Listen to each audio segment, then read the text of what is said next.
Hello সবাইকে। তো এখন বাজছে 6টা 20, আমি এখন ব্যালকনির সামনে বসে আছি। এই যে,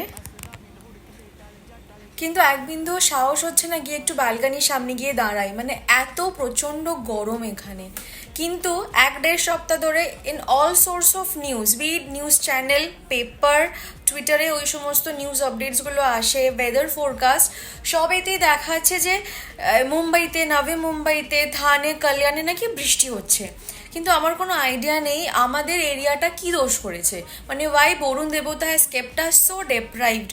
মানে কিছুই নেই, কোনো বৃষ্টির কোনো মানে চিহ্ন নেই এখন। হ্যাঁ, হঠাৎ করে আজকাল আবার দেখি সন্ধেবেলা করে একটা অরেঞ্জিশ একটা ওয়েদার হয়ে যাচ্ছে কিছুক্ষণের জন্য। সে যাই হোক, আমার হাজব্যান্ডও এসে কি কোথা থেকে খবর দেখে, আজ বারিশ হো সকতি হ্যায়, কাল রাত কো বারিশ হো সকতি হ্যায়।